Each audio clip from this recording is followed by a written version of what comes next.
कोई प्रश्न कर देता है इसी बीच में। ऐसे ही एक जगह कथा चल रही थी, वहां पे एक प्रश्न कर दिया गया, कहे कि महाराज आप बोल रहे हो कि दूध का समुद्र है, बड़ी अजीब बात है, दूध का समुद्र कैसे हो सकता है? इतनी गायें किसके पास है जो दूध दुही दुही के समुद्र में डाल दिया?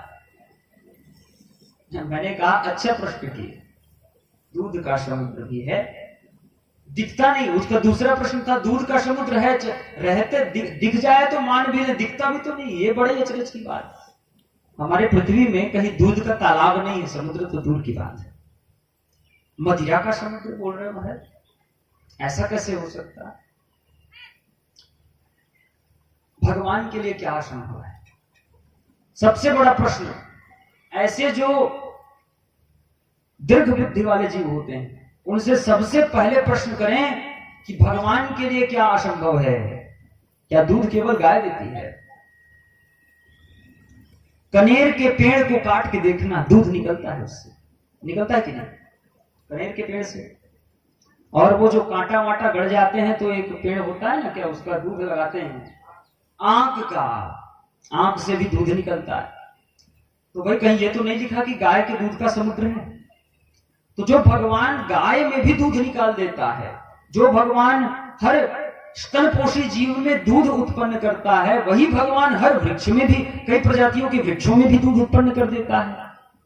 उस भगवान के लिए दूध का समुद्र बनाना असंभव कार्य नहीं है। उस भगवान के लिए मदिरा का समुद्र बनाना असंभव कार्य नहीं है। दूसरा प्रश्न, दिखता नहीं, दूध का समुद्र दिखता नहीं। आप कह रहे हो कि जो भी भूभाग अमेरिका से लेकर जापान तक है, ये सब के सब जम्बू द्वीप है। हमारे भारत के आधुनिक, यहां पे हमारे जो यजमान है वो शिक्षक है इसलिए बता रहा हूं, हमारे भारत के जो आधुनिक इतिहासवेत्ता हैं, इतिहासकार हैं, उन्होंने जब हमारे सनातन शास्त्रों को पढ़ा, सप्त द्वीपों को पढ़ा, तो उन्होंने क्या निर्णय लिया? उन्होंने निर्णय लिया कि वो इस भूभाग में ही सातों द्वीपों को कहीं कहीं कहीं कहीं फिट कर दें। जम्बू द्वीप उन्होंने बना दिया भारत को, शाकत द्वीप उन्होंने बना दिया ईरान को।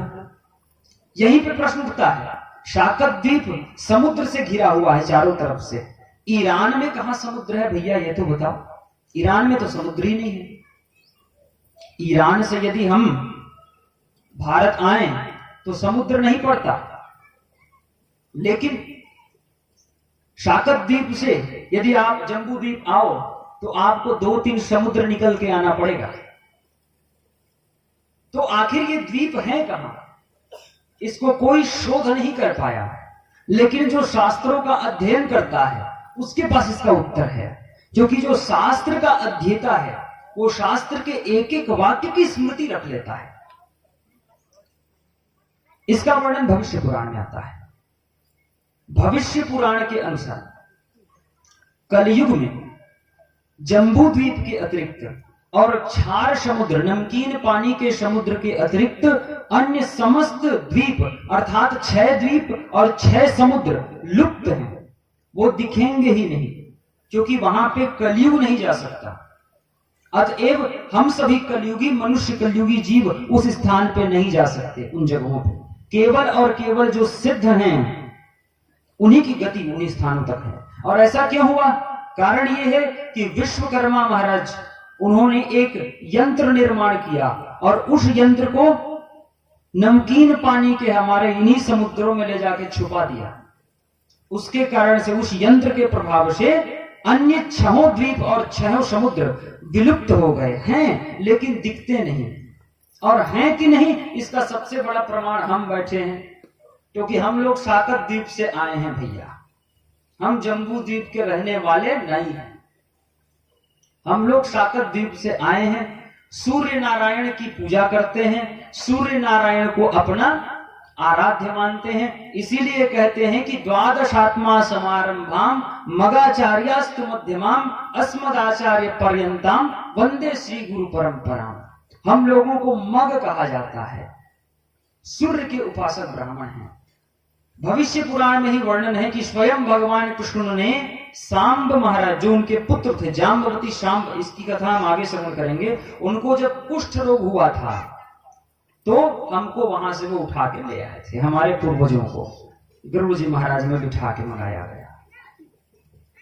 तो ये वर्णन आता है। तो सबसे बड़े प्रमाण द्वीपों के हम खड़े हैं, जीते जागते।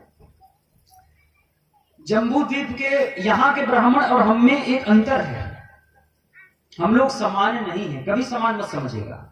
शाकत द्वीपीय और जम्बू द्वीपीय ब्राह्मण को समान मत समझिएगा, कोई ऊंच नीच वाली बात नहीं है। किंतु जम्बू द्वीप के जो ब्राह्मण हैं वो सोम तत्व प्रधान है, और शाकत द्वीप के जो ब्राह्मण हैं वो अग्नि तत्व प्रधान है।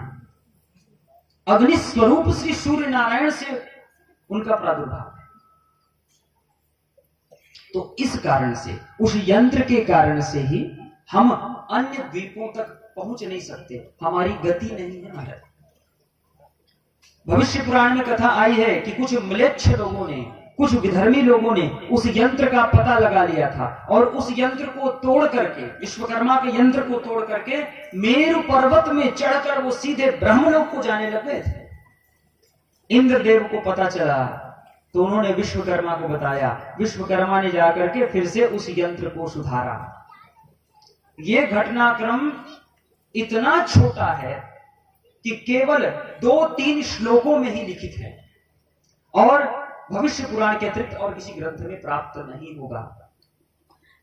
अतः आप जो देखते हो अभी भूमि, अमेरिका से लेकर जापान तक जो भी भूमि आप देखते हो, ये सब का सब जम्बू द्वीप है। इसी के 9 खंड भागित किए गए, आग्निद्र महाराज का यहाँ पे शासन था। 9 खंड भागित किए गए, उसमें से एक खंड भरत खंड भारतवर्ष के नाम से विख्यात है, और हम सभी भारत वर्ष में ही निवास करते हैं। इस भूखंड का नाम भारत है। वस्तुतः शास्त्रों में